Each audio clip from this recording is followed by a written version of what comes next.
Assalamualaikum, Bapak Ibu, Mbak Anissa, Mas Mbak. Waalaikumsalam warahmatullahi wabarakatuh.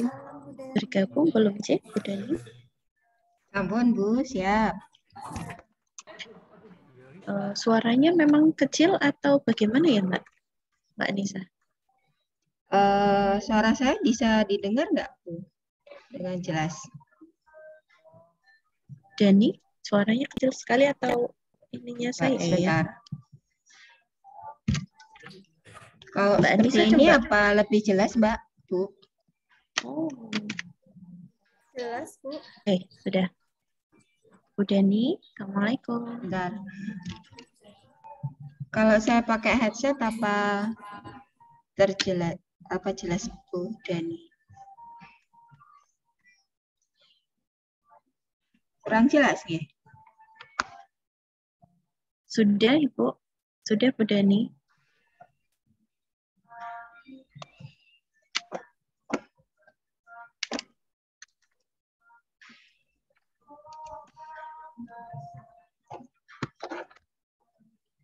Sudah jelas Bu Dani?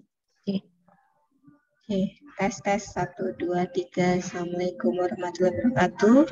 Waalaikumsalam Jelas Bu. warahmatullahi wabarakatuh. Ini mau di acara nih boten Mbak Anissa. Boleh Mbak Anissa ini atau Mas Ari, monggo. Dibuka terlebih dahulu begitu.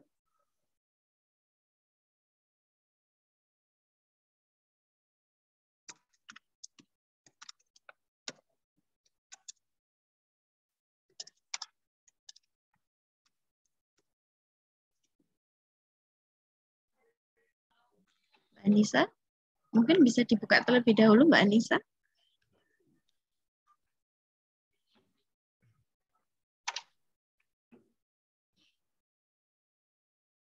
Suara saya kurang terdengar, Nji. Putus-putus nggih? Sudah jelas sekali Bu dosen. Oh, ya ampun udah nih. Soalnya di sini baru ini Bu, baru sinyalnya dari tadi ini koneksinya kurang baik. Padahal saya menggunakan kabelan, tapi sepertinya kok memang dari tadi kurang begitu baik.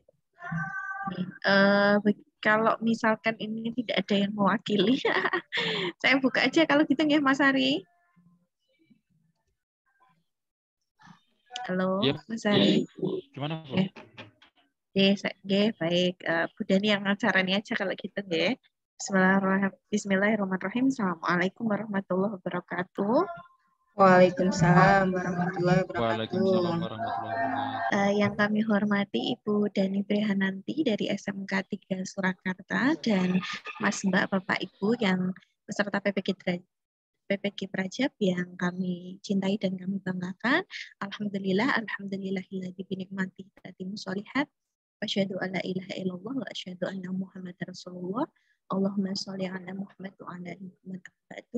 Pertama dan yang paling utama, marilah pada pagi hari ini kita panjatkan puji syukur kehadirat Allah Subhanahu wa taala yang mana telah melimpahkan banyak nikmatnya kepada kita, yang utamanya adalah nikmat sehat dan sempat, sehingga pada pagi hari ini diberikan kesempatan untuk bisa berjumpa lagi secara virtual pada kelas mata kuliah pembelajaran berdiferensiasi yang insya Allah di pertemuan pekan ke-10 ini akan diselenggarakan agenda sharing session bersama dengan guru penggerak, yakni insya Allah nanti akan dibersamai oleh Bu Dani Prihananti dari SMK 3 Surakarta. Salam serta selawat senantiasa tercurah kepada baginda Rasulullah Muhammad SAW. Semoga kita nantinya diizinkan oleh Allah untuk menjadi pengikutnya yang mendapatkan syafaatnya di hari akhir kelak. Amin ya Rabbal Alamin. Bu Dani dan Bapak Ibu peserta PPG Prajab seluruhnya pada pagi hari ini, seperti yang tadi sudah saya sampaikan di awal, bahwasanya akan ada agenda untuk sharing session di pekan ke-10, yang sharing session ini nantinya itu akan lebih banyak mungkin juga selain sharing dari pengalaman Bu Dani selaku guru penggerak dan juga pengalaman Bu Dani bagaimana untuk mengimplementasikan gitu ya best practice yang sudah dilakukan oleh Bu Dani mungkin di sekolah begitu yang kaitannya dengan implementasi pembelajaran berdiferensiasi. Jadi Bu Dani, ini kami nantinya akan banyak berguru ya kepada Bu Dani gitu ya, kaitannya bagaimana cara mengimplementasikan pembelajaran berdiferensiasi. Sebagai informasi Bu Dani, seperti yang kemarin sudah saya sampaikan ke Bu Dani lewat Japri begitu nggih, kita kemarin sempat berkomunikasi terlebih dahulu. Jadi peserta PPG Prajab menika Bapak Ibu yang sekarang sudah join di Zoom meeting bersama kita semua ini, Bu Dani sudah menyusun perangkat pembelajaran yang mengakomodir pembelajaran berdiferensiasi, dan insya Allah nanti mungkin akan dibantu Mbak, saya juga bisa ya nanti untuk share screen kaitannya dengan modul ajar ataupun RPP yang sudah disusun, atau mungkin juga nanti dari Bapak Ibu pesertanya sendiri juga bisa nih Bu Dani. Jadi nanti monggo, karena kita nanti durasi pembelajaran ini adalah sekitar 2 JP gitu ya, atau 100 menit nanti totalnya. Kita akan selesai pada pukul 11:30 Bu Dani. Nah, nanti kita bagi mawon nggih. Misalkan ini sudah pukul 10.00 begitu nggih, 10 tepat. Nantinya Bu Dani mungkin akan membagi sharing session ini menjadi beberapa sesi. Sesi pertama mungkin Bu Dani nanti bisa memaparkan terlebih dahulu begitu kaitannya dengan pengalaman gitu ya, best practice yang sudah Bu Dani lakukan di SMK 3 Surakarta kaitannya dengan implementasi pembelajaran berdiferensiasi. Karena memang mata kuliah ini adalah mata kuliah pembelajaran berdiferensiasi, maybe selama lebih kurang sekitar 30 menit begitu. Kemudian nanti setelahnya kita akan membedah bersama, berdiskusi kaitannya dengan perangkat pembelajaran yang sudah disusun. Nanti Bu Dani boleh memilih salah satu atau salah dua begitu dari peserta. Kemudian nanti peserta yang akan share RPP ataupun modul ajar yang telah disusunnya. Kemudian nanti kita diskusi bareng gitu ya Bu Dani. Apakah memang yang disusun itu sudah mengakomodir pembelajaran diferensiasi ataukah ada yang perlu ditambahkan atau ada yang perlu diperbaiki, begitu ya Bu Dani. Mungkin juga bisa dilakukan nanti 10.00 sampai dengan 10.30 itu tadi agendanya. Kemudian nanti 10.30 sampai dengan 11.00 11.00 nanti membedah begitu perangkat pembelajaran yang sudah disusun, mungkin dari 2 peserta, insya Allah sudah cukup. Kemudian nanti di pukul 11.00 sampai 11.30 kita diskusi bareng gitu.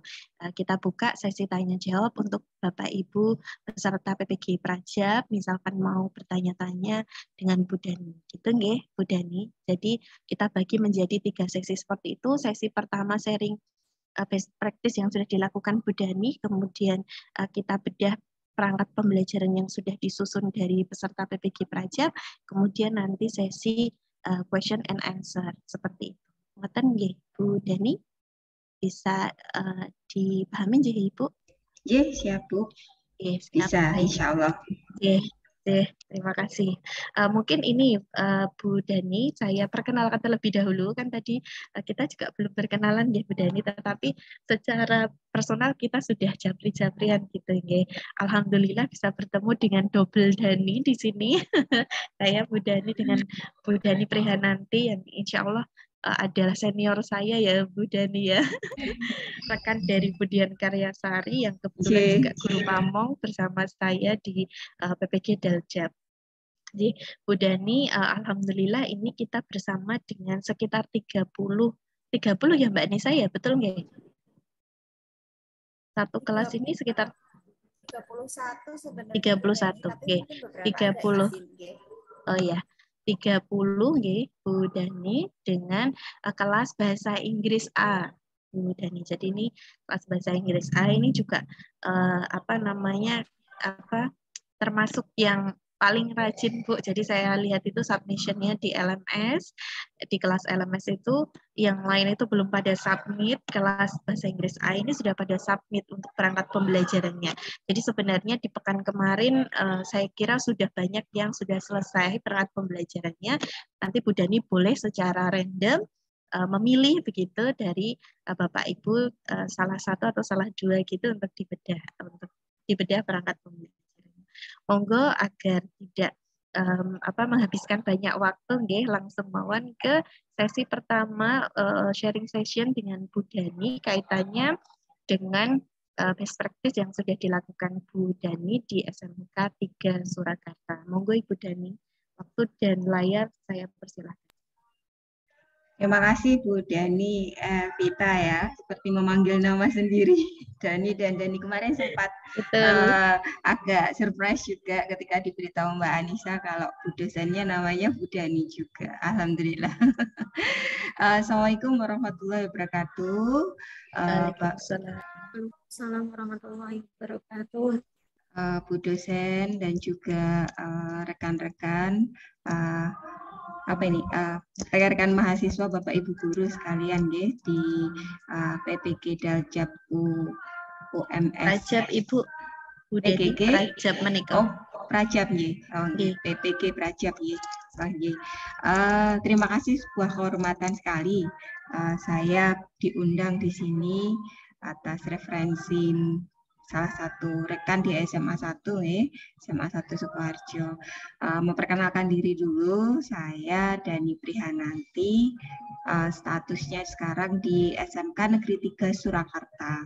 Baru di SMK Negeri 3 Surakarta ini juga baru 2 tahun lebih sedikit. Kemarinnya dari SMK Negeri 1 Sukoharjo selama kurang lebih 12 tahun, dan sebelumnya di SMA Warga Surakarta.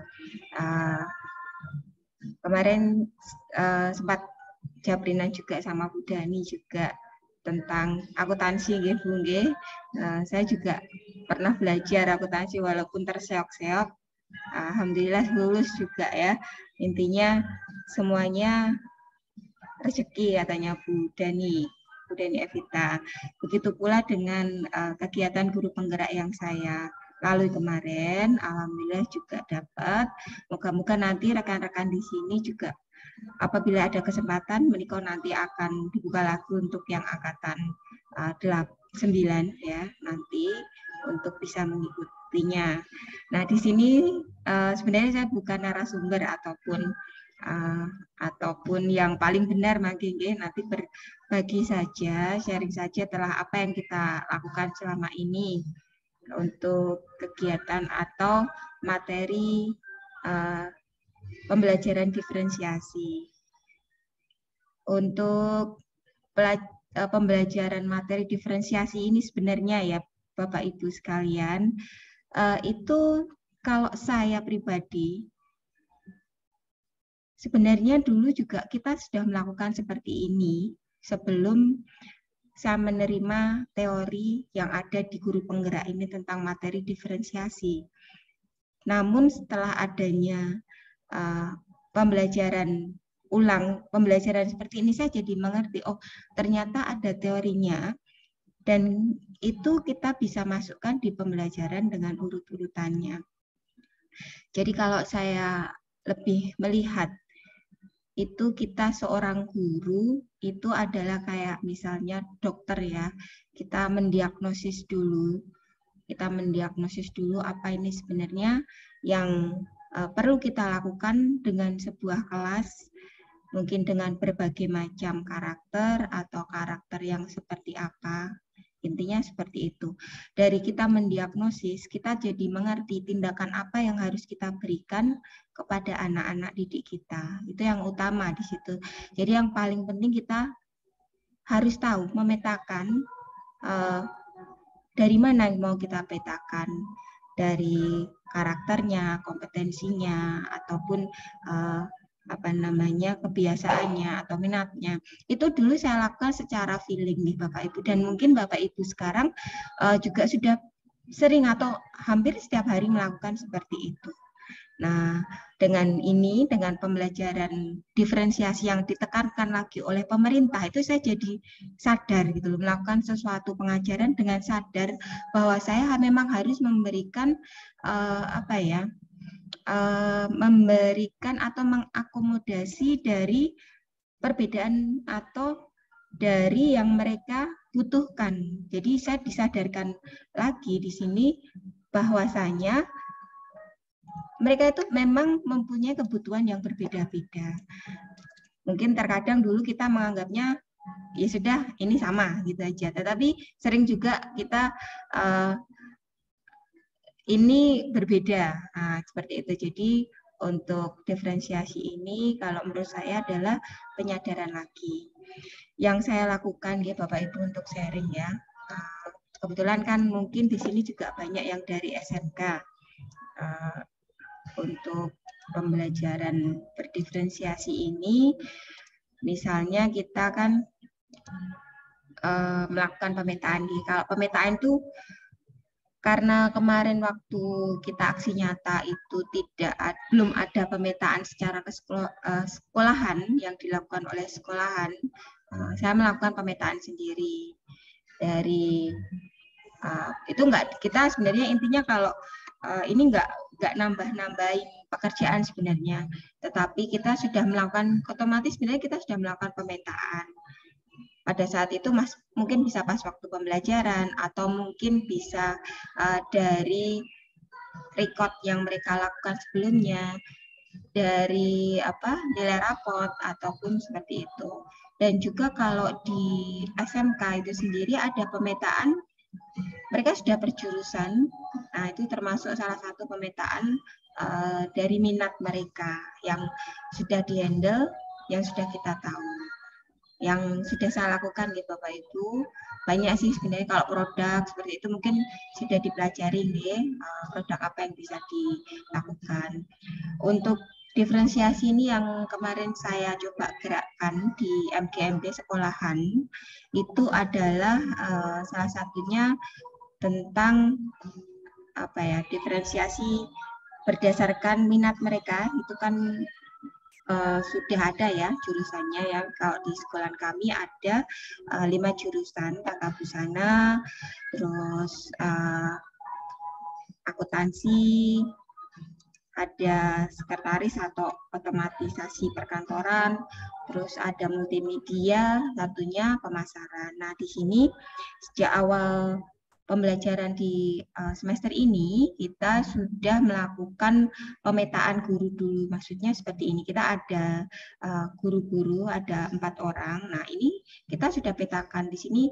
Jadi guru, misalnya saya adalah guru bahasa Inggris yang akan menghandle di pemasaran. Jadi bahasa Inggris pemasaran. Nanti ada guru bahasa Inggris guru bahasa Inggris multimedia, guru bahasa Inggris tata busana, guru bahasa Inggris akuntansi. Nah, ketika kita sendiri juga sudah tahu peta kita mau mengajar di mana, kita akan tahu kebutuhan dari tiap jurusan. Jadi nanti untuk materi-materinya, walaupun materinya nanti secara silabusnya itu sama, CP-nya sama ya, tetapi di materinya itu nanti akan berbeda. Jadi nanti misalnya di materi sebentar saya coba buka materi di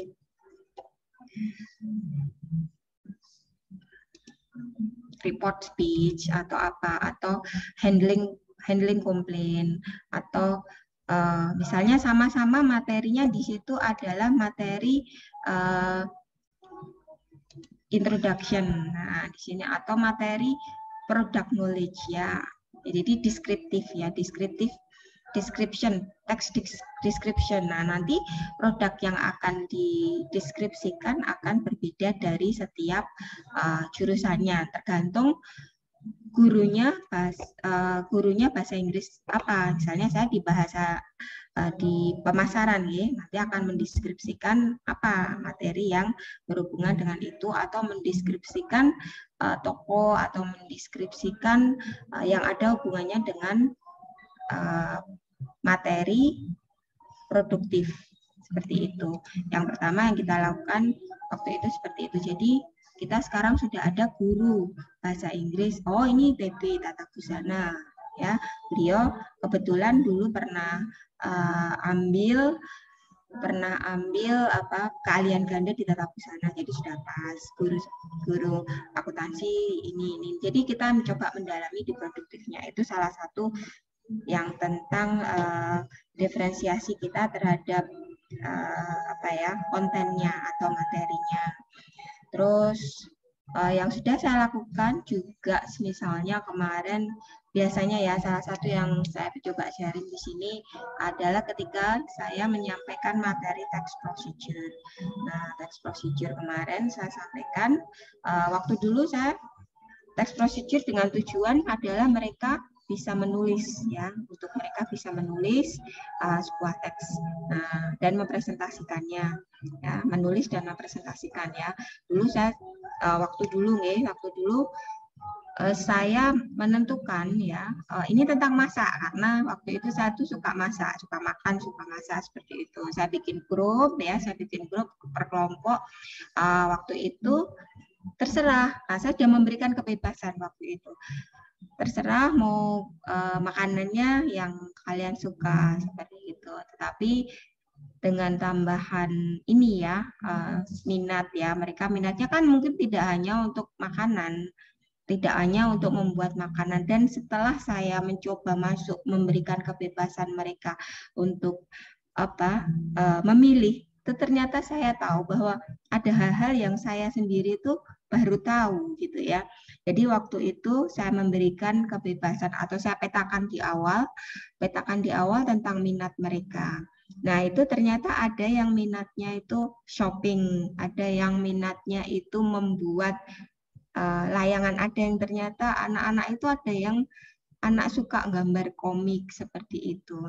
Nah ternyata setelah itu saya kelompokkan berdasarkan mereka, kesukaan mereka, minat mereka. Nah, ada yang dalam kelompok itu mereka jadi lebih antusias, ya. Mereka lebih dalam membuatnya itu lebih banyak, karena kan yang dikumpulkan adalah anak-anak yang mempunyai minat yang sama, jadi mereka lebih antusias untuk melakukannya. Nah, jadi seperti itu. Kadang saya sendiri jadi belajar gitu ya. Oh, ternyata ada ya hal yang anak-anak tahu dan saya itu malah tidak tahu gitu. Jadi kayak menggambar, ada yang menggambar tentang menggambar desain, menggambar kartun seperti itu. Jadi ternyata ada cara-caranya yang saya sendiri malah baru tahu. Oh, harus matanya kalau ketawa seperti ini, kalau nangis seperti ini, itu baru tahu. Nah, ketika mereka mempresentasikan, mereka jadi lebih antusias. Nah, itu salah satu yang saya lakukan kemarin juga. Sebenarnya sudah kita lakukan juga dulunya juga. Terus untuk proses ya, mungkin kalau untuk proses sama nggih Bapak Ibu nggih. Seperti pengayaan, seperti tugas tambahan pada anak itu juga merupakan salah satu kita mencoba mengakomodasi kebutuhan mereka, karena ada anak yang mungkin sekali, 2 kali itu mereka paham, tetapi tidak semua anak itu seperti itu ya. Ada yang memang sudah bisa dipahamkan dalam 1-2 kali pertemuan, ada yang harus kita tambahin dengan ini coba dikerjakan nanti di rumah seperti itu, atau kita kasih pendalaman khusus untuk mereka. Nah, itu merupakan juga salah satu bentuk pembelajaran diferensiasi yang kita siapkan. Nah, mungkin dulu namanya pengayaan kayak gitu ya, remedi, itu juga saya merasa itu adalah salah satu bentuk diferensiasi proses yang sekarang dinamakan dengan diferensiasi proses seperti itu.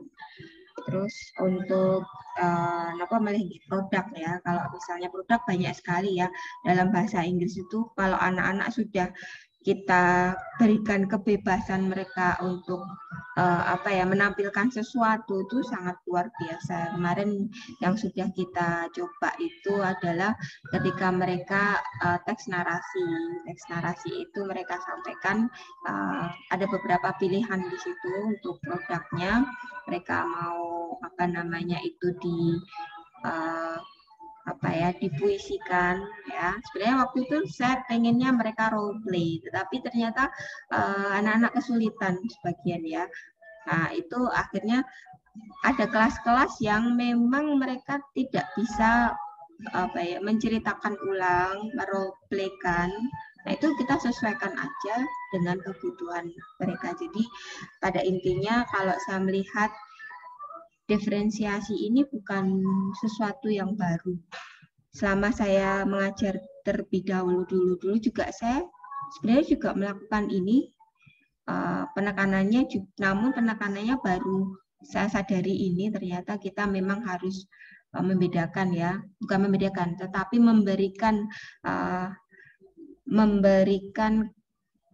mengakomodasi, memberikan kesempatan mereka untuk lebih menggali potensi mereka, untuk lebih menggali minat mereka, bahwa minat mereka itu sebenarnya ada hubungannya dengan pembelajaran. Jadi bukan sewenang-wenang guru disokne aja, ini loh pembelajaran seperti ini. Jadi enggak. Kalau dulu misalnya gini, ini salah satu ya deskripsi, misalnya teks deskripsi yang ada di dalam buku paket kita, itu deskripsi place itu misalnya adalah Borobudur, atau di situ nggak Borobudur, malahan ada New York ya, ada Seattle ya. Nah itu kan kejauhan ya, bukan yang ada di lingkungan kita. Nah untuk anak pemasaran kemarin saya ngambil nih, di anak pemasaran kemarin itu mereka kebetulan habis melakukan pembelajaran di materi kewirausahaan. Nah, saya mencoba mereka untuk mendeskripsikan benda atau produk yang mereka bikin tersebut. Nah, sebenarnya cuman sayang kemarin yang sudah kita lakukan itu, saya lakukan secara masih personal saya masih membutuhkan dukungan dari sekolah, saya juga masih membutuhkan dukungan dari semua rekan. Jadi kemarin itu sebenarnya kalau misalnya dari sekolahan itu bisa kita bareng-bareng diakomodir untuk melakukan sebuah proyek bersama, kita bisa masuk di situ ya. Kayak kemarin dari KWU itu bikin es krim, bikin telur, bikin gedok goreng dan yang lain-lainnya itu dari bahasa Inggris itu sebenarnya sudah bisa mulai masuk di situ. Nah, semoga kedepannya, kemarin saya sudah mulai pendekatan dengan kurikulum, bahwa biasanya di semester depan itu lebih bisa diakomodir dari sekolahan untuk proyek-proyek yang bisa kita masuk, agar bahasa Inggris itu juga bisa mendukung untuk setiap proyek yang ada di SMK. Sebenarnya di proyek SMK itu berbeda-beda. Jadi sebenarnya kalau SMK sendiri yang background dari saya itu untuk diferensiasi, untuk peminatan sudah sangat terbantukan dengan mereka sudah memilih jurusan apa. Karena kebanyakan itu passion mereka. Terus untuk diferensiasi yang berdasarkan minat atau berdasarkan gaya belajar mereka, gaya belajar yang visual, kinestetis, auditori. Kalau dalam bahasa Inggris saya sendiri sudah mengakomodasi keseluruhannya, walaupun sudah saya petakan seperti itu. Misal nih, kalau bahasa Inggris itu kita menayangkan sebuah video, dalam sebuah video text procedure, misalnya pembuatan pembuatan makanan atau pembuatan kopi ya atau apa. Nah, di situ kan kita sudah anak-anak secara visual sudah melihat, secara auditori juga mereka bisa melihat, mendengar. Terus kita bisa di teks skripnya itu kita bisa tampilkan, terutama yang dari YouTube itu sudah banyak sekali yang kita bisa pergunakan dalam pembelajaran bahasa Inggris. Jadi untuk gaya belajar, walaupun kemarin dari sekolahan itu tim BK sudah membuat pemetaan untuk gaya belajar. Nah, tapi untuk saya sendiri gaya belajar dari materi saya itu sudah mengakomodasi semuanya. Kalau bahasa, kalau materi pembelajaran yang lain mungkin membutuhkan itu. Tapi untuk gaya belajar di bahasa Inggris mapel kita itu sudah terakomodasi karena kita kan dari situ kan ya, dari menyimak, membaca, terus berkomunikasi, menyampaikan, mempresentasikan, itu semua sudah mengcover di situ. Seperti itu mungkin yang sudah saya lakukan. Karena saya bukan narasumber atau pakar di ahlinya, kita kan juga sama-sama belajar. Mungkin di sini ada juga rekan saya dari sekolah yang lain mungkin yang juga sama-sama belajar. Saya sharingnya mungkin seperti itu Bu Dani.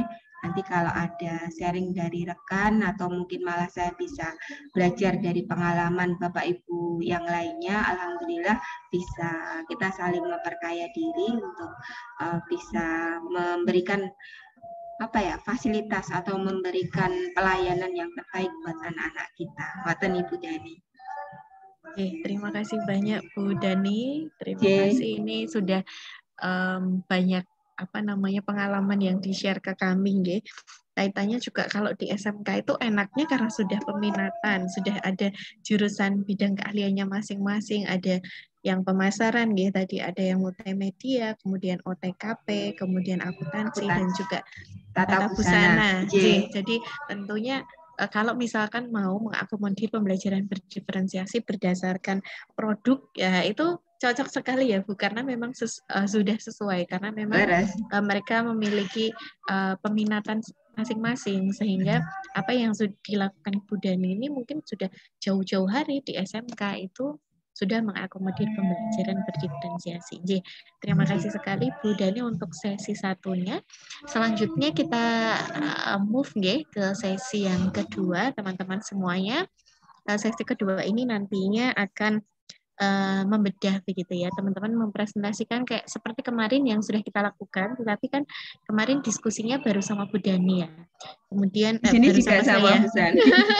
Bersama saya maksudnya Bu Dani. Dani Kuadrat. Dani Alitasari ya.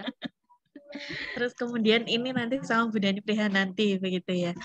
Bisa jadi apa yang kemarin saya sampaikan masih ada yang perlu ditambahkan, dan insya Allah nanti di sesi ini Bu Dani Prihananti akan banyak menambahkan ya sesuai dengan best practice atau implementasi yang sudah dilakukan di SMK Negeri 3 Surakarta. Ya, monggo Bu Dani Prihananti boleh untuk memilih salah satu terlebih dahulu agar mereka nanti bisa share untuk perangkat pembelajaran yang sudah disusun. Baik, Bu Dani Evita, satu lagi Bapak Ibu, saya juga kemarin itu sempat saya berpikir seperti ini lah, yang gawe diferensiasi ke RPP ini tambah segede apa, modulnya sebanyak apa, materinya kayak apa, itu sempat harus mikir, apa kalau misalnya satu kelas terus aku harus bikin seperti ini, tuh pikirannya crowded waktu itu Bu. Iya, nah setelah saya dengan berjalannya waktu nih Bapak Ibu sekalian, Merdeka Belajar ini sebenarnya sangat membantu sekali. Merdeka Belajar itu silabusnya, kurikulumnya adalah kita adalah kurikulum. Jadi Bapak Ibu guru itu adalah kurikulum atau obat yang tepat untuk anak-anaknya sendiri. Jadi kalau saya sendiri tidak akan mengupas terlalu banyak di bagian RPP atau modulnya harus seperti apa. Nah, itu nanti lebih ke materi atau mungkin seperti ini, rencana Bapak Ibu atas RPP Panjenengan mungkin bisa di-share-kan, nanti kita coba bahas dan apa yang akan lakukan, tindakan apa yang dilakukan. Mungkin di sini ada yang dari berbeda-beda nggih Bu, ada SMP, SMA, SMK nggih, mungkin dari berbagai macam jenjang itu, malah mungkin saya bisa akan banyak tahu permasalahan-permasalahan yang mungkin ada di setiap jenjangnya. Untuk modulnya atau mungkin untuk modulnya juga boleh, nanti saya juga akan belajar atau mungkin sharing dari yang sudah saya lakukan. Monggo Bu. Atau siapa ini, saya juga belum kenal semuanya, mungkin yang Bu Dani boleh memilih. Dari SMK Kalau ada siapa aja ini Bapak Ibu? Bisa. dari SMK ada Ini lihat nggak ada wajahnya semua, nggih. tuh on cam terlebih dahulu, Mas Mbak, monggo. Ini masih muda-muda semua loh Bu Dani nanti. Iya, Masih alhamdulillah. muda, nggih, masih Berkumpul sama yang muda cantik dan jadi ganteng-ganteng. Banyak iya. yang masih single juga loh Bu Oh Dani. iya. Siapa tahu ada yang mau iya gitu. Dipacok kayak sama Yang gitu ya. iya, Kalau iya. kalau yang masih muda-muda ini masih itu ya Bu ya, tapi yang perjuangan itu yang sudah apa namanya berkeluarga, masih PPG, Nggih, betul. mantap. Ada juga yang Yang membawa putrinya ini, ya, Bu. ini dari mana saja Bu ini? Dari Jawa Tengah atau ada dari luar Jawa atau bagaimana? Jawa Tengah saya setahu saya, Mbak Nisa dari Jawa Tengah semua ya Mbak Nisa. Rata-rata Ada yang Jawa Timur, Bu. Oh, ada Oh, yang ada yang Jawa Jatim, Timur. ada yang Jatim, Jatim. Oh, nggih. Saya coba panggil salah satu nggih. J. Dengan Auli Akna. Nah, pas banget, Bu. Oh iya kah? Iya. Auli Akna, Bapak menapa Ibu nika? Ibu. Oh, nggih, Menika monggo beneran. Ibu Auli Akna. Ini penggemar penonton konser loh, Bu Dani. Oh Ini iya, hobinya konser. nonton konser. Ini pokoknya kalau konser apapun selalu ada Oh, iya. Mbak Auli Akna. Oh iya, alhamdulillah. Monggo Mbak Aulia Akna, apa? Bu, saya minta yang lain dulu boleh nggak? Monggo silahkan yang lainnya yang sudah siap saja agar lebih enak nggih. Ketua, monggo. Pak Hari, Mas Ari. Mas Ari, kayaknya nge-freeze ya Mas Ari ya dari tadi ya. Atau mungkin ini Pak Burhan. Bisa Pak Burhan? Pak Burhan, monggo Iya, Bu. Mas Burhan. Mas Ari atau Mas Burhan? Iya, ini sinyal. Iya, sinyalnya jelek. Bu Diani Prihananti, ini memang teman-teman ini ada di ruangan kelas dan kebetulan di sana memang sinyalnya agak kurang baik begitu. Kok ini PPG-nya ada di UMS, Bu? J, betul. Oh, itu. J, Bukan Bu. yang Jadi online itu toh? Oh, bukan. Allah. Jadi ini teman-teman ini semuanya meluring Ibu.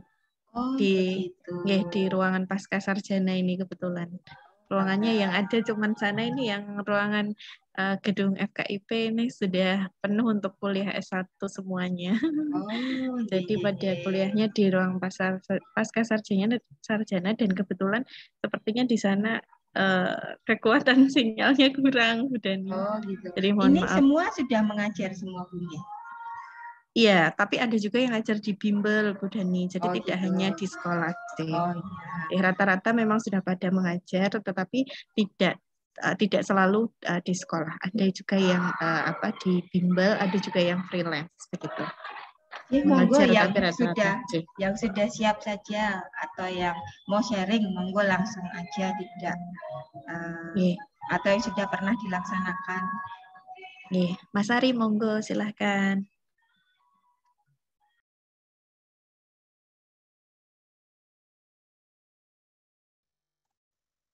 Baik, Bu. Tapi mohon maaf. Ini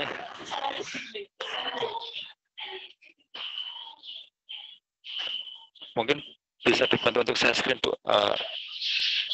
Oke, yes, sekedap Mas Ari.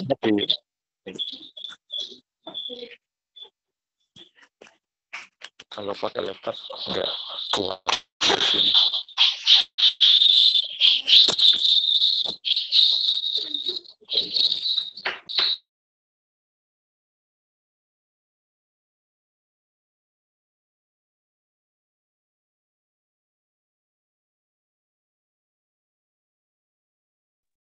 Betul yang ini mboten Mas Ari?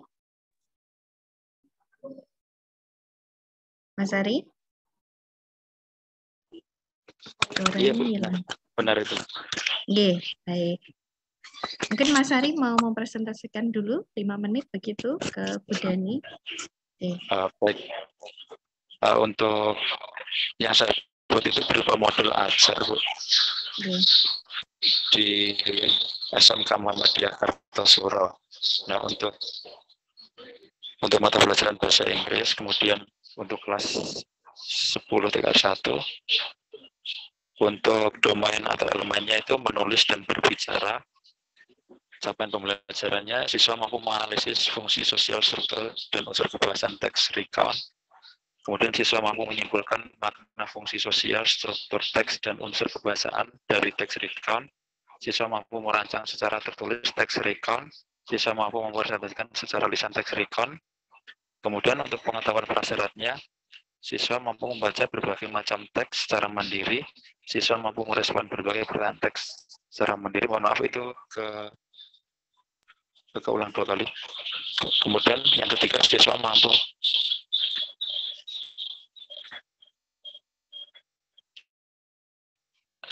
menunjukkan keterampilan merespon teks yang makin kompleks.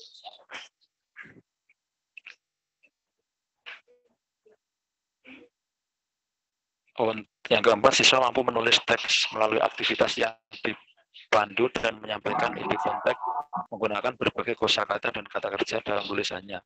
Untuk alokasi waktu 4 jam pelajaran, profilnya beriman, bergotong royong, benar kritis, kreatif, dan mandiri, tertulis reguler, metode tatap muka, modelnya PBL, metodenya tanya jawab, menyimak, diskusi, presentasi.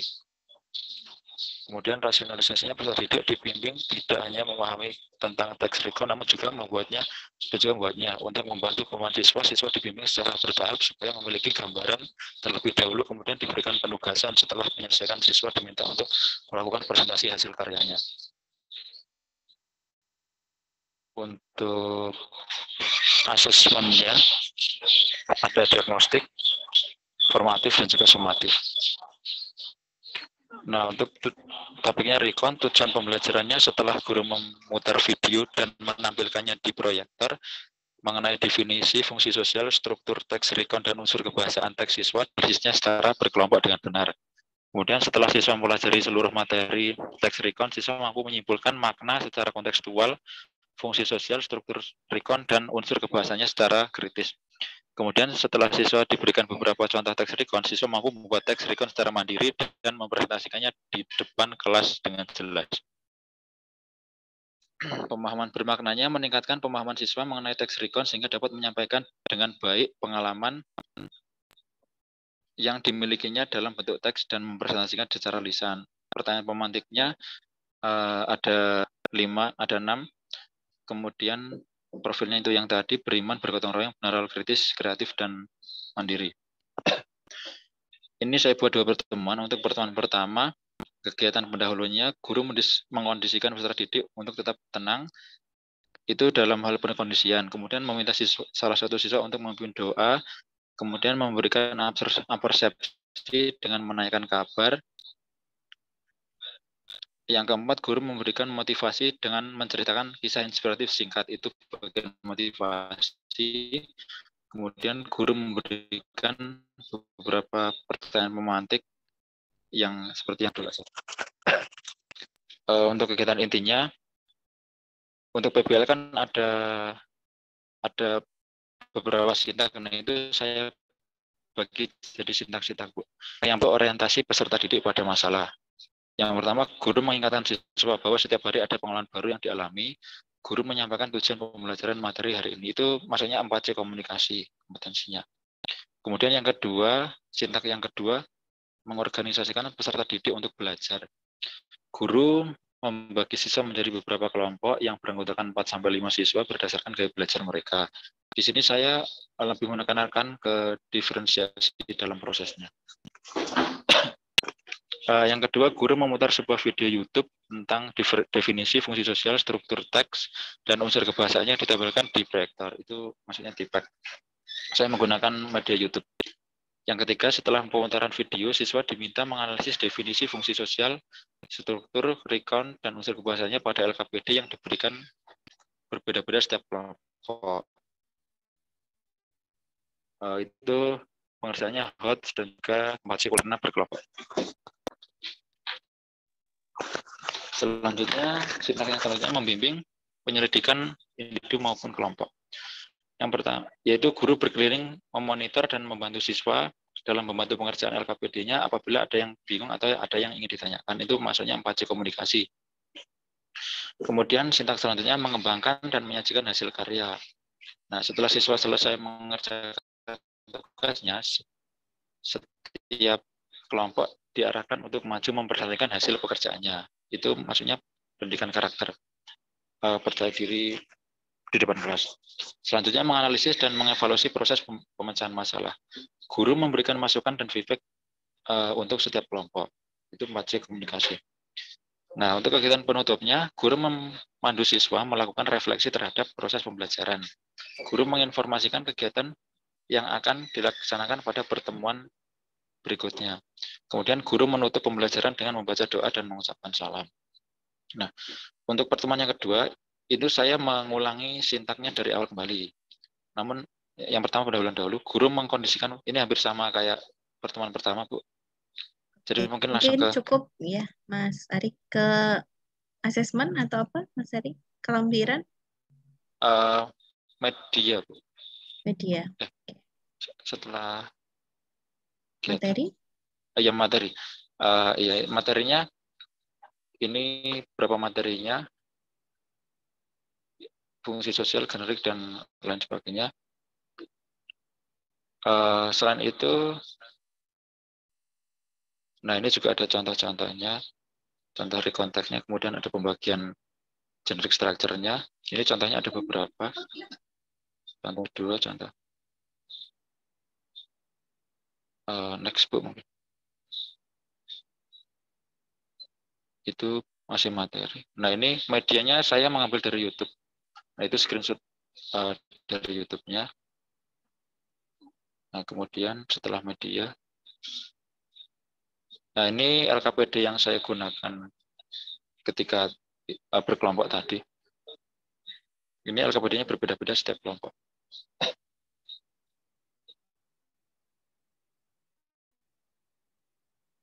Lanjut, Bu, masih.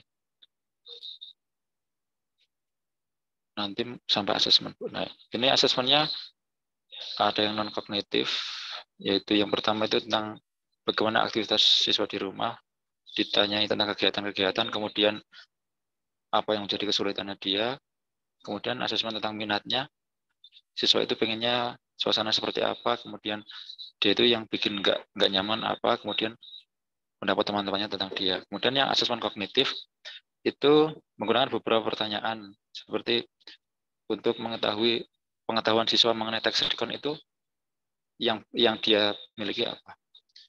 Kemudian yang sikap, saya menilai sikapnya yang mengambil yang kreatif, mandiri, keaktifan, peduli, kerjasama. Nah, skornya itu 5-20.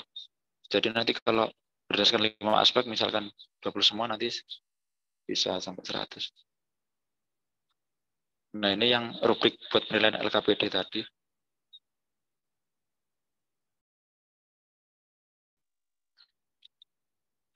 Ini yang itu rubriknya ada 2 tadi. Yang pertama kan LKPD, yang kedua itu di kegiatan kedua, pertemuan kedua kan saya minta untuk membuat teks lisan. Yang satunya tertulis, yang satunya lisan. Jadi itu hampir. Nah, iya Bu, itu ada. Ini mohon maaf, itu tulisannya keliru, yang harusnya tertulis tadi, yang satunya lisan.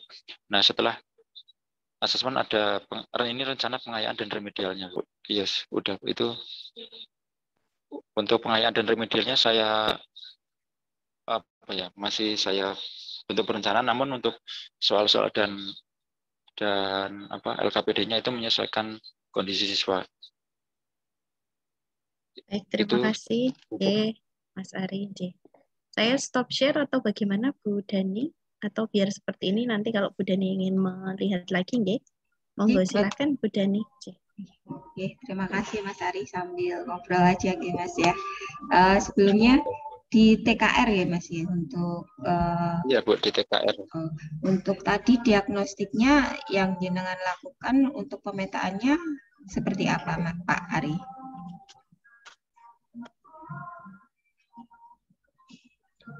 Pak Ari. diagnostik yang panjenengan Itu lakukan. Ini tadi menggunakan materi. pertanyaan Ini pemantik Bu, tadi. pertanyaan pemantik yang recon ya ini tadi Iya. ya. JP-nya tadi siswa apa Mas Pak ya? Agak lupa tadi JP-nya. JP-nya ke halaman awal-awal Bu. TP-nya tujuannya membuat apa? Tujuannya TP-nya? Ini Bu, ada yang membuat dan juga mempresentasikan dan juga menganalisis itu. Menganalisis dan mempresentasikan. Oke. Untuk diagnostiknya jenengan berdasarkan minat gaya belajar ya tadi. Iya Bu. Gaya belajar, terus di media LKPD-nya tadi ada pembeda per kelompok itu berdasarkan apa Pak? Itu kelihatannya teks semua kalau nggak salah tadinya. Untuk LKPD-nya itu kan ada yang teksnya panjang, ada juga yang lebih singkat. Jadi untuk mungkin yang kemampuannya masih agak kurang, mungkin saya beli yang agak singkat itu. Terus kalau mungkin yang memiliki kemampuan lebih baik, saya kasih yang agak panjang. Oh gitu. Jadi berdasarkan pemetaannya berdasarkan kesiapannya ya, bukan kayak profil belajarnya, tapi kesiapannya. Nah, jenengan dari mana Pak itu tahu kesiapannya? Tadi yang pematik profil belajar. Tapi itu harusnya bisa ngeling aja Pak. Jadi misalnya kalau panjenengan tadi menyiapkan sebuah bentuk LKPD-nya itu berupa pembeda dari kompetensi, itu sebenarnya kan jenengan sudah merasakan bahwa kelas itu ada perbedaan dari kesiapan siswa. Nah, mungkin siswanya itu ada yang anaknya yang sederhana, ada anak yang bisa berpikir secara kompleks. Jadi dari kesiapannya itu jenengan medianya seperti itu. Tapi tadi belum ngelingnya bahwa panjenengan itu membuat pemetaan berdasarkan gaya belajar, namun di LKPD panjenengan tidak merunut di situ dari apa yang jenengan petakan. Jadi kalau saya rasa mungkin lebih diagnostisnya berdasarkan pemetaan panjenengan aja, tidak harus tes, tidak harus dilakukan dalam tes. Mungkin dari data yang ada di buku nilai panjenengan atau dari apa yang sudah Anda ketahui, kelompok-kelompok yang sudah panjenengan ketahui, itu juga bisa. Itu kalau menurut saya. Kalau yang lebih gaya belajar tadi seperti yang pengalaman saya yang saya sampaikan tadi, untuk gaya belajar kalau dalam bahasa Inggris mungkin kita sudah mengakomodasi ke semuanya. Jadi nggak usah nggak usah kita petakan gitu. Kita pembelajaran yang kita lakukan itu sudah mengakomodasi. Jadi dari panjenengan memberikan YouTube tadi ya, memberikan video, itu mereka sudah bisa mendengar, mereka sudah bisa melihat, mereka sudah bisa membaca mungkin teksnya seperti itu. Saya rasa itu sudah bisa mengakomodasi dari kebutuhan mereka secara gaya belajarnya. Namun saya melihat ini dari kelas yang jenengan rancang, anak TKR ini kelihatannya jenengan melihat bahwa anak itu membutuhkan perbedaan ketika mereka melakukan atau mengerjakan tugasnya. Dari teks yang jenengan berikan tadi per kelompoknya berbeda-beda, tapi semuanya sama-sama teks gitu, sama-sama teks tertulis. Namun ternyata ada yang complicated atau mungkin ada yang sederhana. Nah, itu kan dari pemetaan kesiapan belajar atau readiness-nya itu Mas Pak. gitu kalau menurut saya. Jadi apa ya, sebenarnya dari RPP yang panjenengan perlihatkan sudah bagus, sudah sangat komplit sekali ya, dan sudah sangat luar biasa. Namun kalau ini tadi kan materinya diferensiasi, saya mencoba membaca, menganalisa ini diferensiasi apa yang jenengan coba ingin apa namanya, ingin berikan kepada anak-anak panjenengan. Jangan sampai kita mendiagnosisnya apa tapi tindakannya berbeda. Seperti itu kan berbeda. Jadi kita mendiagnosisnya seperti ini tapi tindakannya kok lain. Kalau saya seperti itu. Mungkin ada yang ingin disampaikan Pak Ari kalau masukan atau saya seperti itu, ya. Iya Bu, sebenarnya terima kasih atas masukannya Bu. Ya mungkin kemarin saya ya kurang memperhatikan bagian diagnostiknya dengan itu kegiatan yang dilakukan. Ya mungkin nanti akan saya perbaiki lagi Bu. Terima kasih Bu. Oke, terima kasih Pak Ari untuk sharingnya.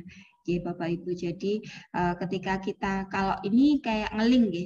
Jadi dari capaian CP yang kita tentukan, CP sama tujuan yang kita inginkan. Jadi misalnya dalam teks recon ini sebenarnya kalau dari teks recon yang disampaikan Pak Ari ini banyak hal yang kita bisa tentukan. Mungkin Pak Ari ini tidak cuma mengajar TKR ya di sekolahnya, mungkin selain TKR mungkin ada apa lagi Pak Ari? Mungkin Pak Ari ada TMI sama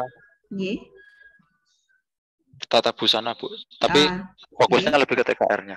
Oke, gini Pak Ari, jenengan sudah membuat misalnya ini dari teks recon itu kan disampaikan itu tata busana, TMI sama TKR itu satu level jenengan ngajar semua kan. Nah, pada materi recon itu jenengan dengan memberikan materi rekonnya TKR dan materi rekonnya tata busana dan materi rekonnya TMI dengan materi yang berbeda itu juga sudah merupakan diferensiasi. Jenengan diagnosisnya sudah langsung di TKR, TMI, tata busana. Tapi rekonnya jenengan bisa masuk ke misalnya rekonnya tata busana itu tentang apa?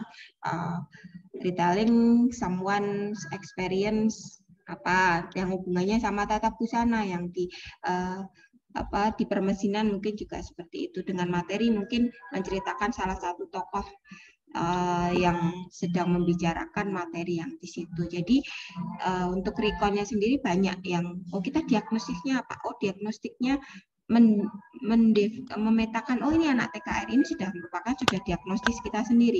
Nah, dari itu materi apa yang kita siapkan untuk anak TKR yang recon? Anak tata busana yang recon. Anak TMI yang recon. Ini apa? Menurutnya nanti ke KPD-nya. Materi yang KPD yang untuk TMI seperti ini, rekonnya untuk tata busana seperti ini.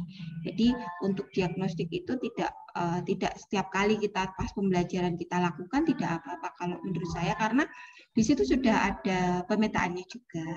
Nah, kalau materi panjenengan yang seperti tadi itu Pak Ari. Kalau dari saya. Baik Bu, terima kasih Bu. Oke, pangapunten kalau belum menjawab. Atau mungkin ada yang lain dari Bapak Ibu yang memberi masukan atau pertanyaan atau saran dari RPP yang disampaikan oleh Pak Ari. Silakan Mas Mbak, Bapak Ibu yang sekiranya mau memberikan tanggapan, mungkin malah pertanyaan juga boleh ya. Monggo. Silakan. Kalau saya bisa menjawab ya Bapak Ibu. Ada pertanyaan mungkin? Belum ada, masih malu-malu menikah Bu Deni. Tapi ntar ketahuan aslinya kok Bu, kalau misalkan udah beberapa pertemuan. udah nggak malu-malu lagi maksudnya. Bu, maaf. Monggo. Saya ingin bertanya kepada Bu Deni, guru penggerak. Jadi tadi kan yang dari RPP-nya Mas Ari itu kan asesmen diagnostiknya bisa berupa pemetaan. Nah, apakah juga harus asesmennya itu harus bentuk tertulis Bu? Jadi misalnya harus tertulis di LKPD-nya gitu. Terima kasih. Dengan Bu siapa? Aulia. Aulia. Kalau itu asesmen diagnostiknya berupa apa maksudnya? Itu gini ya, kalau di RPP atau modul itu kalau di sekolah itu adalah dari wewenang sekolahannya nih. Kalau di sekolahan kami itu tidak perlu. Itu adalah kebutuhan kita. Kalau di sekolahan kami kebutuhan kita dari seorang guru.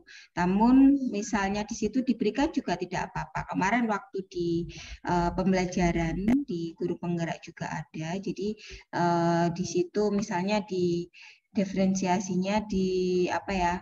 Kemarin diberikan pembelajarannya di minat atau gaya belajar nih, gaya belajar yang auditori seperti apa, ini kinestetik seperti apa, itu ada di kolom saja. Misalnya kolom 1 itu auditori, nanti siapa saja di situ namanya. Terus kolom 2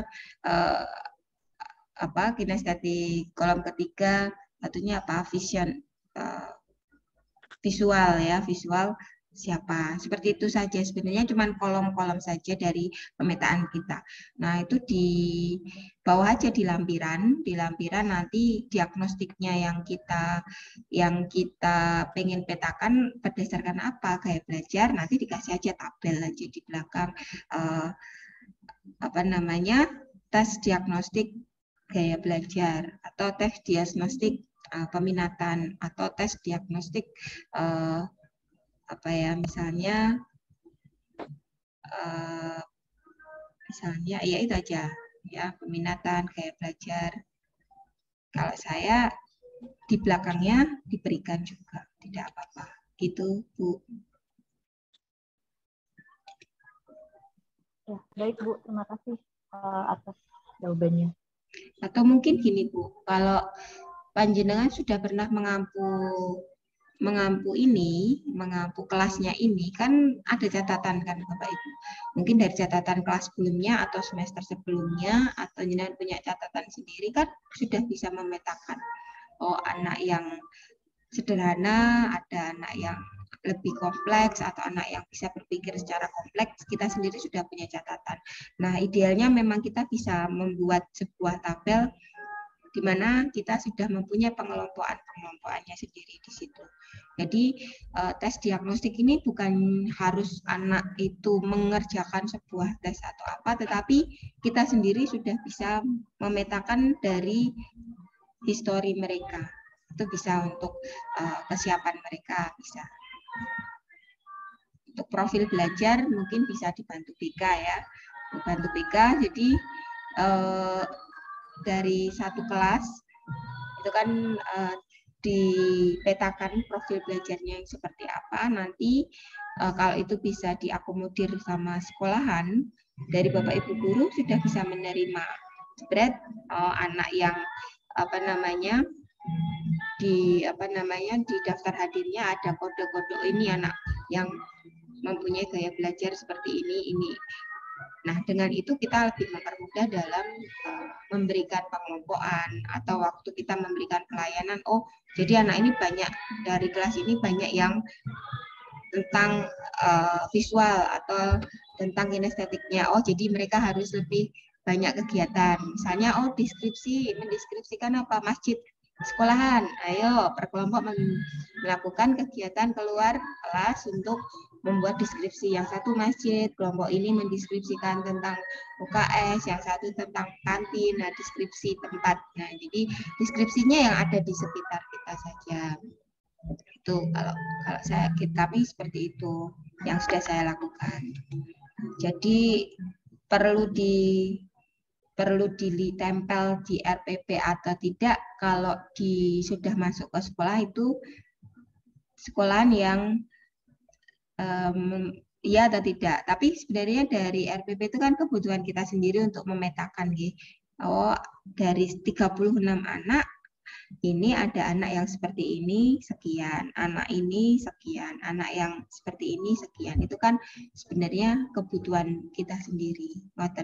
Kalau saya bisa menjawab. Ya, baik Bu. Terima kasih atas jawabannya. Terima kasih pertanyaannya Mbak Olia. Aktif sekali memang Mbak Olia ini Bu Dani Prihananti.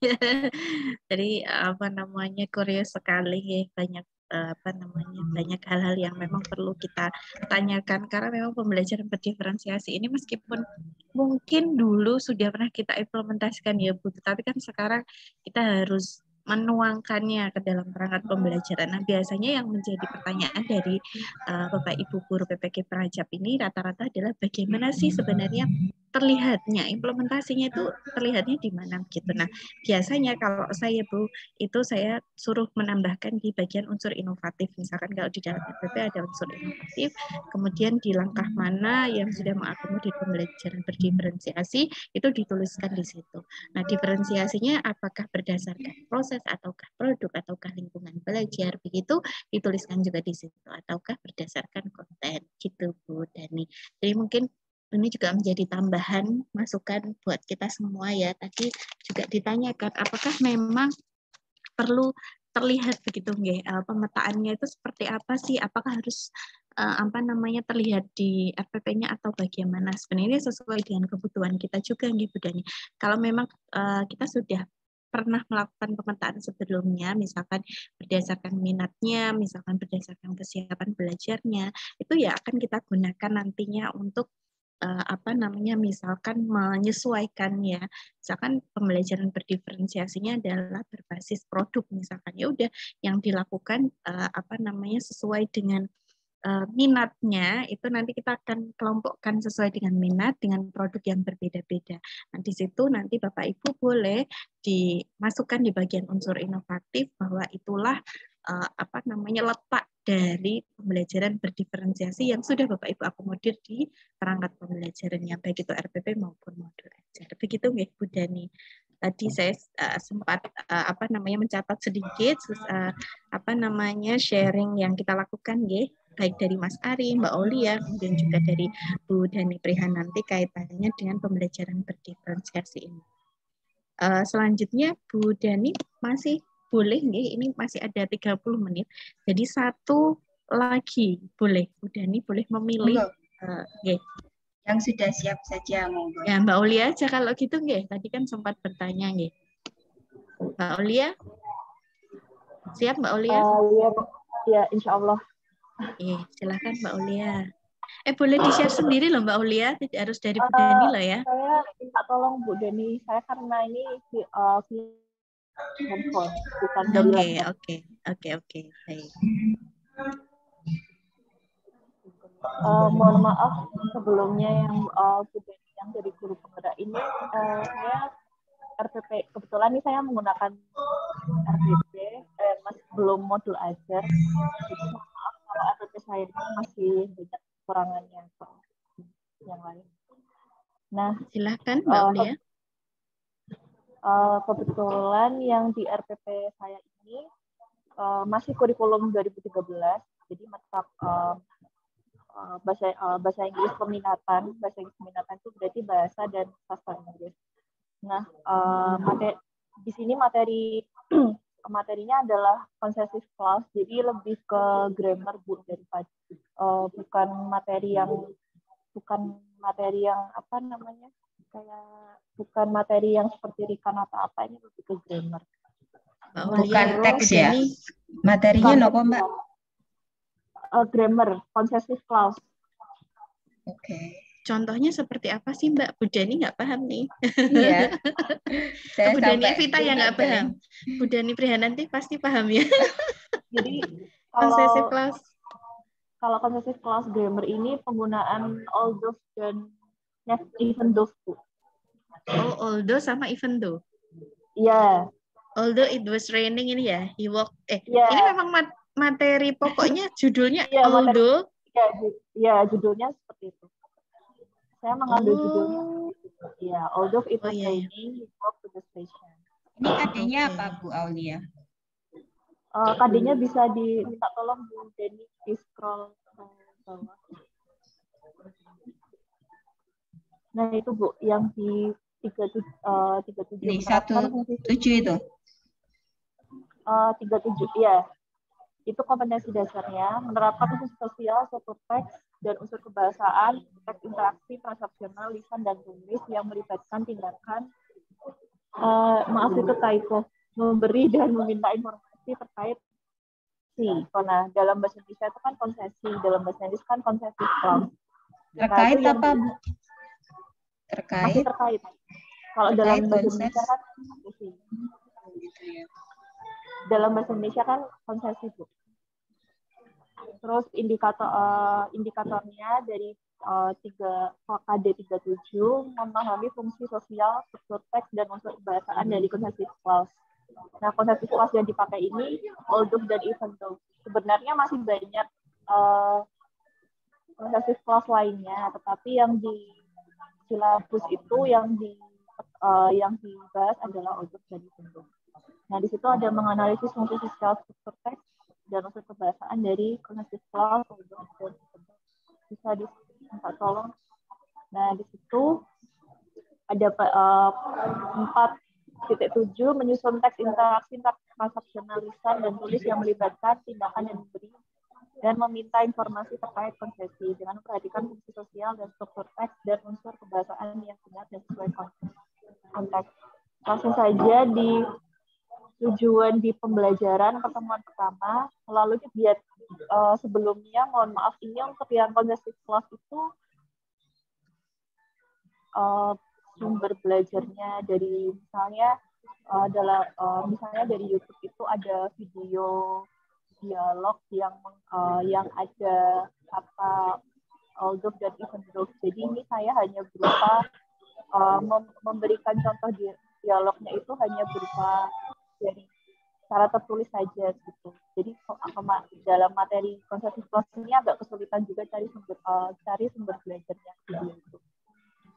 Nah, ini hanya menampilkan PowerPoint, jadi diupayakan peserta didik dapat memahami fungsi sosial, struktur teks, dan unsur kebahasaan dari konsesi clause, although dan even though. Melalui kegiatan penugasan, peserta didik dapat menganalisis fungsi sosial, struktur teks, dan unsur kebahasaan.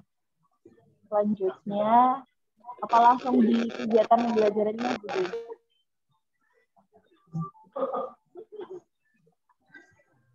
Nah, itu materinya. Nah, ini contoh dialognya. Jadi, saya nanti di pembelajaran diferensiasi konsesi clause ini, mereka dapat membuat dialog menggunakan although atau even though. Nah, contoh dialognya seperti yang ada di RPP tersebut. Nah, terus langkah-langkah pembelajarannya.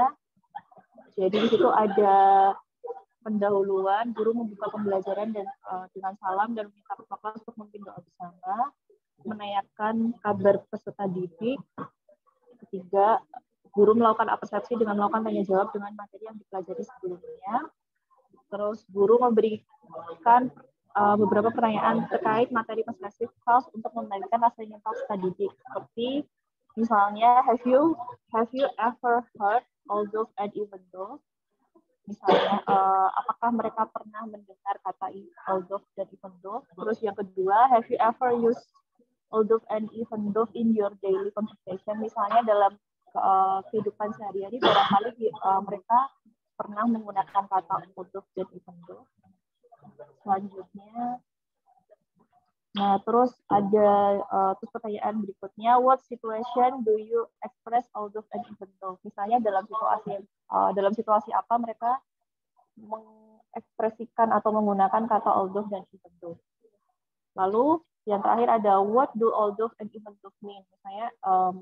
Misalnya mereka tidak tahu ya, sebelumnya tidak tahu kata although and even though, kita kasih pertanyaan apa although dan even though itu artinya apa. Lalu setelah itu guru menyampaikan tentang tujuan pembelajaran dan yang selanjutnya guru menyampaikan cakupan materi dan uraian kegiatan yang akan diajarkan. Lalu yang diinti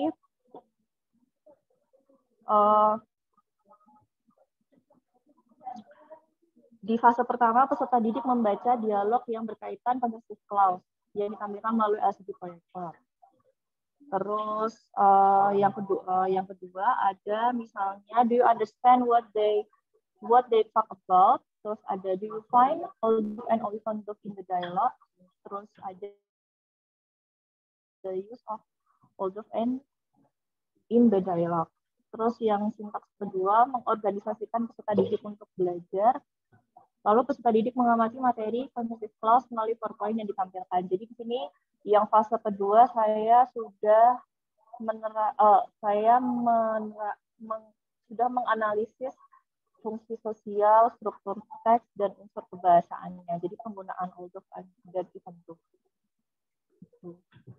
Terus yang keempat itu peserta didik bersama guru melakukan diskusi terkait contoh kalimat yang terkait kognitif clause dan diberi kesempatan untuk menggali informasi bagi sumber belajar yang dapat mohon mengetahuinya dan mendukungnya. Yang ketiga, membimbing pendidikan. Jadi saya di sini peserta didik diberi LKPD buku tugas, diminta berlatih untuk menyusun 2 kalimat menjadi 1 kalimat menggunakan kognitif clause, yaitu Oldov and Olivantov. Lalu peserta didik diperbolehkan untuk berdiskusi dengan peserta didik lain dalam mengerjakan tugas. Terus yang 7, setelah selesai mengerjakan, peserta didik bersama guru membahas tugas yang ada di lembar kerja peserta didik dan menganalisis kognitif clause dari struktur teks, fungsi, dan unsur kebahasaannya. Terus lalu penutup, guru melakukan refleksi pembelajaran dan menanyakan pengalaman peserta didik selalu mengikuti pembelajaran tadi. Terus yang pertemuan kedua untuk yang pendahuluan sama dengan yang pertemuan pertama. Perbedaannya ada di inti. Untuk maaf Mbak Ali ya. Untuk yang pertemuan pertama, materi yang diberikan seperti apa sama asesmennya? Mohon maaf Bu, jadi yang ini belum mengakomodir asesmen diagnostiknya. Jadi kan karena ini kan masih yang kurikulum 2013. Yang pertemuan pertama tidak ada asesmennya? Tidak ada, karena ini masih kurikulum 2013. Okay. Jadi ini asesmen yang itu tadi untuk yang pertemuan berikutnya nih? Iya. Jadi yang mulai assessment itu yang mulai latihan soal itu. Jadi yang tadi menyusun 2. Jadi yang pertemuan pertama hanya diberikan penjelasan saja? Penjelasan sama penugasan. Jadi menggabungkan 2 kalimat menjadi 1 kalimat menggunakan possessive clause or Olivantov. Kalau itu juga materinya tidak disampaikan di kurikulumnya, di silabus RPP-nya? Ya, disampaikan Bu. Tapi di situ saya tidak, maksudnya dalam RPP tidak terlalu spesifik ya. Itu saya sudah di situ juga saya menyampaikan materinya juga. Materinya tidak dilampirkan maksud saya? Iya, ada di lampiran Bu. Kalau di bagian kegiatan pembelajaran tidak ada. Oh, menikah? Nah itu bahan ajarnya. Ya mungkin satu pertemuan pertama ini nih. Ya.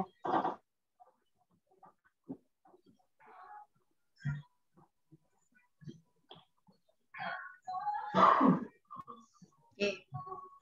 Untuk pertemuan berikutnya disampaikan sekalian atau sudah? Pertemuan kedua itu sudah penugasan lagi Bu. Jadi kalau yang pertemuan pertama kan mereka kayak melatih menyusun kalimat dulu, menyusun kalimat yang terkait konsesi clause-nya. Lalu yang di pertemuan kedua mereka sudah praktek membuat dialog menggunakan konsesi clause.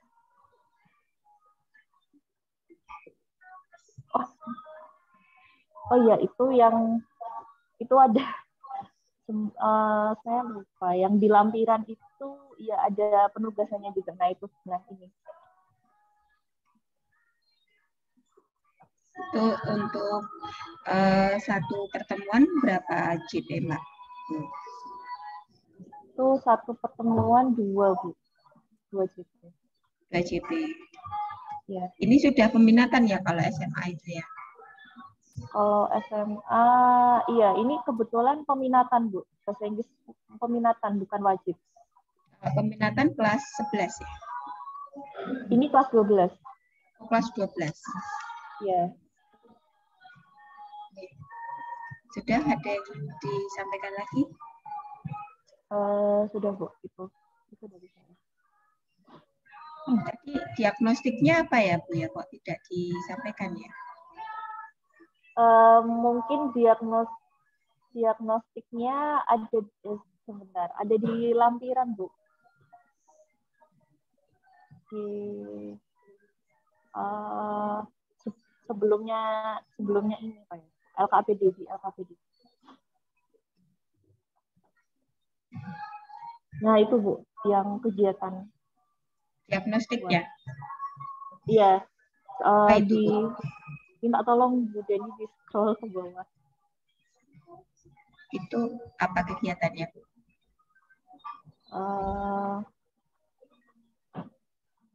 Yang lembar halaman selanjutnya Bu Deni. Nah di situ, jadi mengidentifikasi apa itu possessive clause dan although and even though itu apa dan situasi apa ketika menggunakan even though. Terus lalu mereka mengidentifikasi apa. Untuk kegiatan pembelajaran berdiferensiasi, panjenengan melakukan diagnostiknya apa? Kalau SMA itu kan tidak bisa untuk yang pementaannya belum bisa ya, Dimasnya berbeda dengan yang di SMK ya Bu. Jadi ini lebih ke mereka nanti ke diferensiasi produknya. Jadi misalnya kalau ini kan nanti hasil akhirnya mereka diminta membuat dialog. Nah, membuat dialognya itu nanti mereka bisa membuat video atau misalnya dia berupa podcast gitu. Produk jadi ya? Iya. Tapi jadi itu dituliskan nggak Mbak? Iya. Ya, di ini langkah pembelajaran. Ada Bu. Ada ya? Kita cek ya? Iya. Iya. Sepertinya sudah saya tulis atau mereka presentasi langsung. Nah itu yang saya.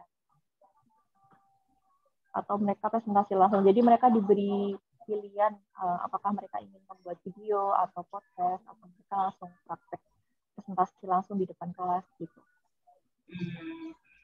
Ini kalau untuk diagnostiknya apa sebelum pembentukan kelompok seperti ini panjenengan? Tidak ada Bu kalau yang diagnostiknya. Kalau ini kan materi konsesif ini kan memang tidak ada kayak menentukan tema apa-apa kan tidak ada. Kalau sudah bagus sih Bu, sebenarnya kalau bahasa Inggris itu fleksibel nih, apalagi di kurikulum Merdeka ini. Tapi kalau saya melihat ini dari yang jenengan sampaikan ini masih sama ya, masih sama dari pembelajaran yang sama gitu. Setelah mereka kelompok, mereka sendiri yang menentukan.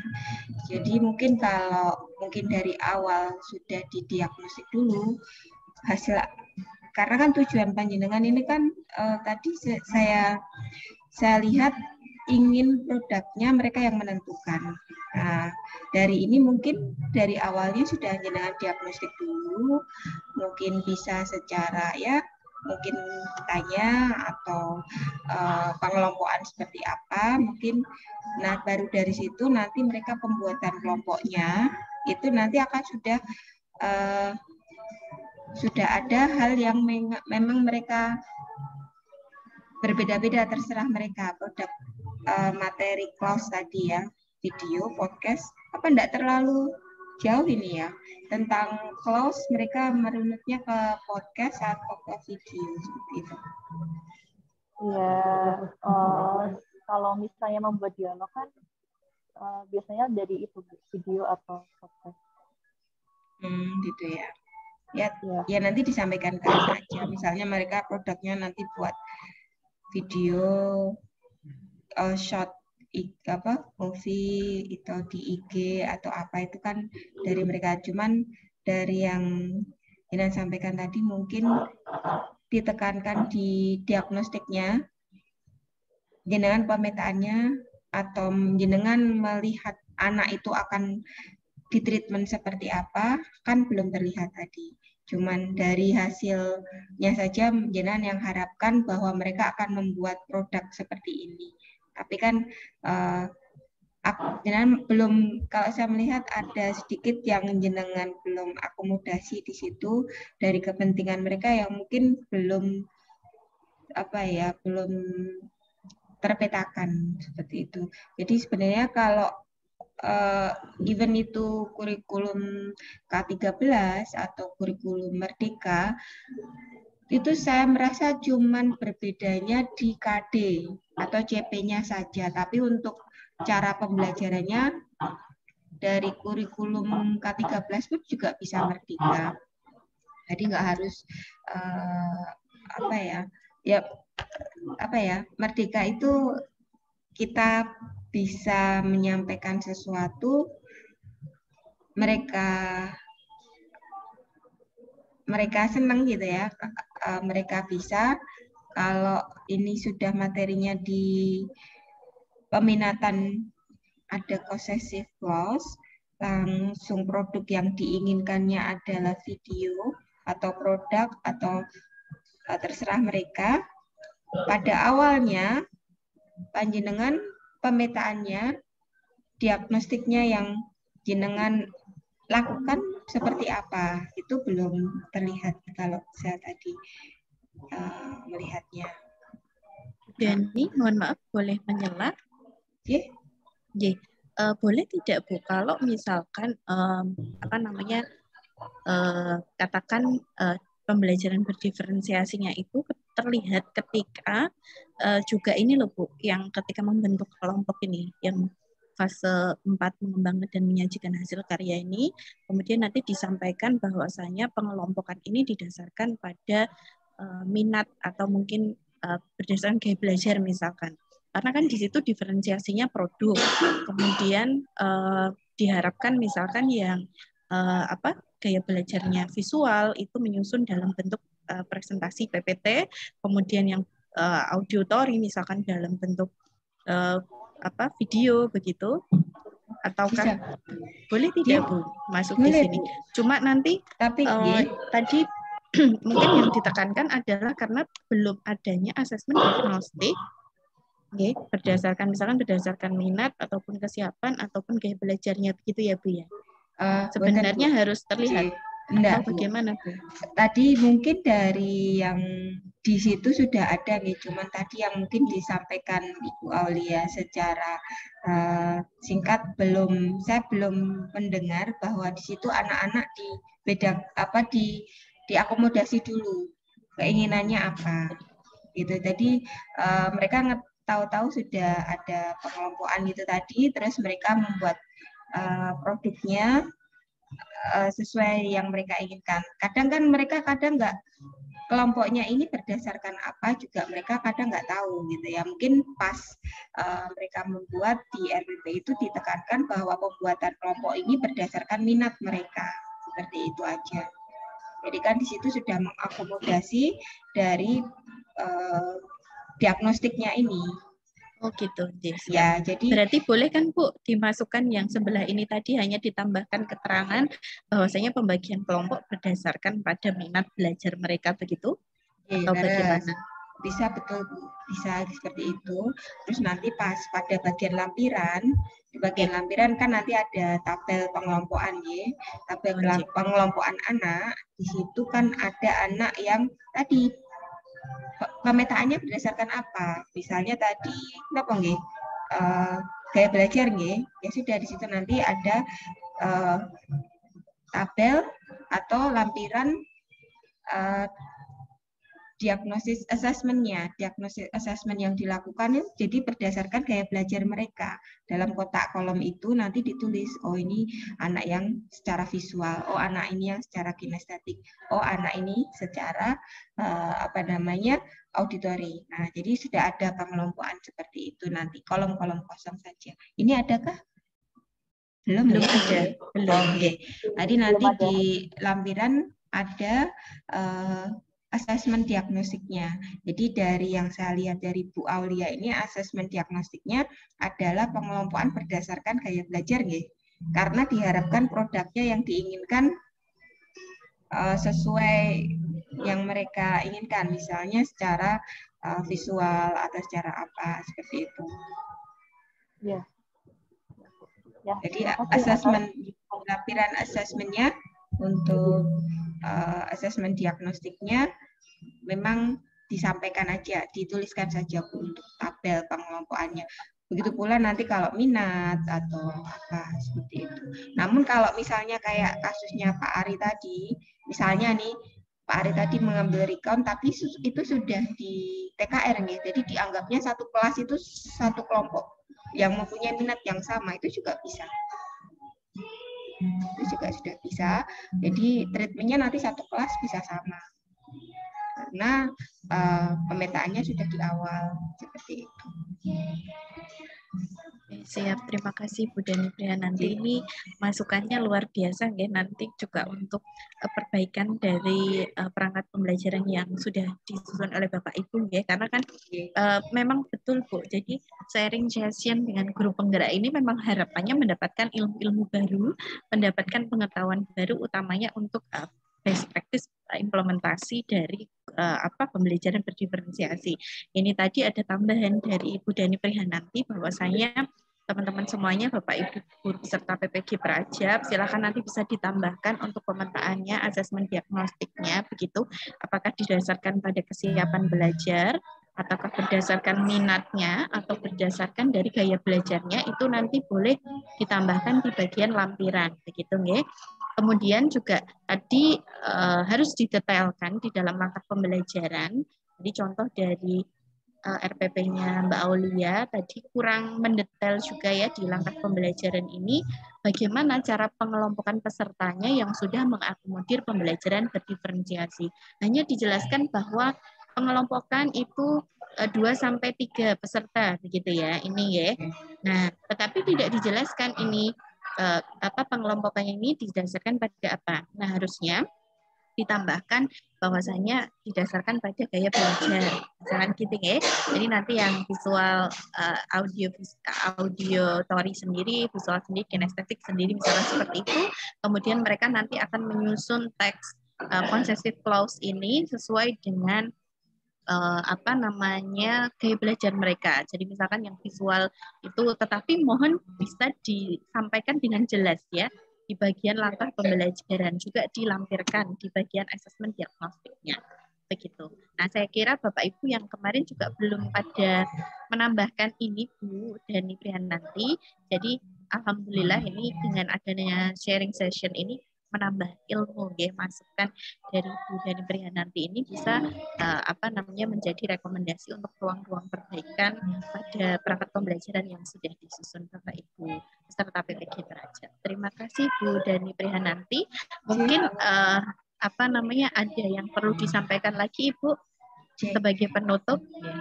Intinya seperti ini Bapak Ibu, kita intinya kan kita mau melakukan pembelajaran, kita sebagai pemimpin sebuah pembelajaran itu kita tahu medan kita. Intinya kalau seperti yang sudah saya sampaikan di awal, RPP modul itu perangkat kita. Jadi sebenarnya kurikulum itu adalah diri kita sendiri. Terus untuk tujuan pembelajaran, capaian pembelajaran sama tujuan pembelajaran kita apa, kita tentukan. Setelah itu kita petakan. Nah, dari pemetaan ini kita merunut pada produk atau hasil akhir yang kita inginkan. Oh, anak ini inginnya nanti terakhir kita ngapain sih? Seperti itu. Itu harus ada garis merahnya gitu ya. Jadi kadang yang kayak tadi mungkin ada kita petakan apa, resultnya berbeda dari ini, kok nggak meling ya. Terus mungkin bayangan kita seperti ini, apa yang harus kita lakukan untuk menghasilkan yang seperti ini. Jadi, saya pengen nanti teks narasi ini berdasarkan keinginan mereka, minat mereka. Jadi nanti pas pemetaan kita bagi ini berdasarkan minat, misalnya seperti itu. kita inginnya nanti produk-produk yang berbeda di setiap anak. Berbeda itu apa? Oh, mungkin berdasarkan gaya belajar mereka. Nah, dari hasil produk yang berbeda, kita petakan dulu. Untuk di depannya, kita diagnostik dulu anak kita seperti apa. Oh, anak kita ada yang suka membaca, ada yang suka bergerak, dan seperti ini. Setelah mereka dikelompokkan, biar mereka membuat sendiri. Kadang mereka memang terserah mau bikin apa terserah, tidak usah kita tentukan aja yang vision harus membuat seperti ini, yang ini. Nanti kalau anak itu sudah berkelompok pada kelompoknya masing-masing, itu mereka akan mereka akan mempunyai ide-ide tersendiri bersama teman-temannya.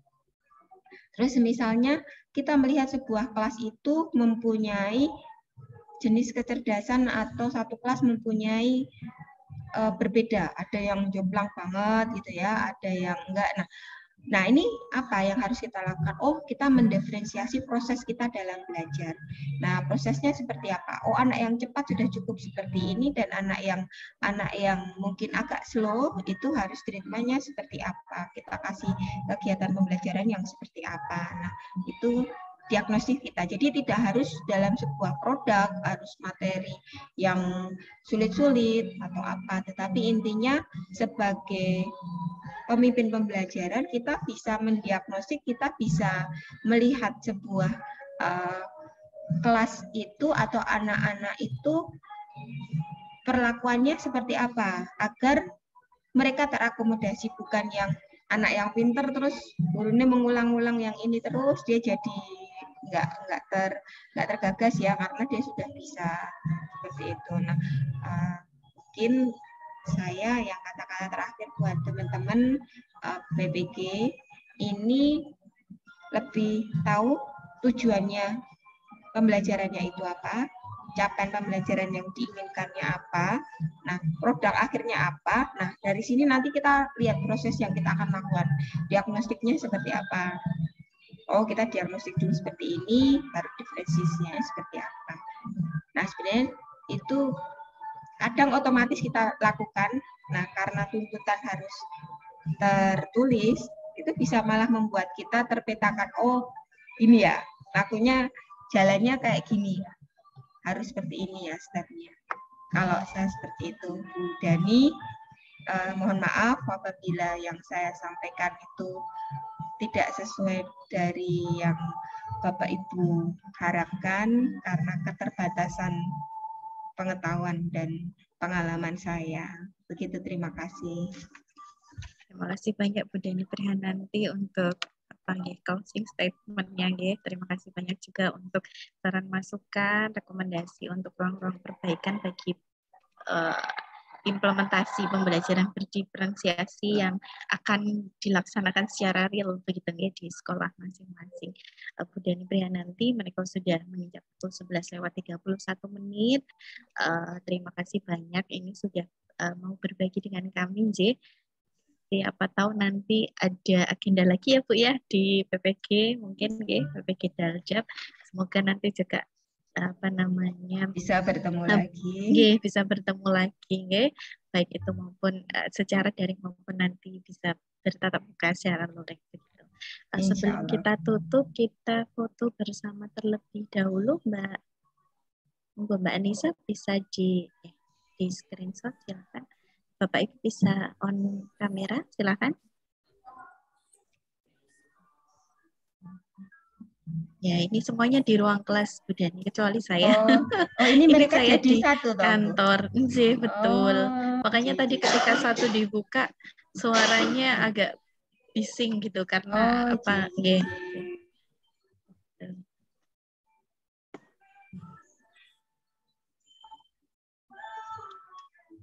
Sudah siap? Monggo, silahkan Mbak Anissa.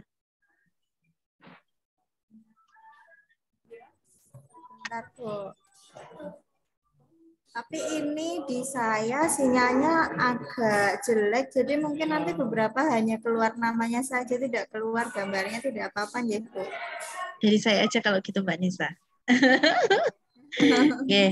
Silahkan semuanya on kamera untuk P1 terlebih dahulu.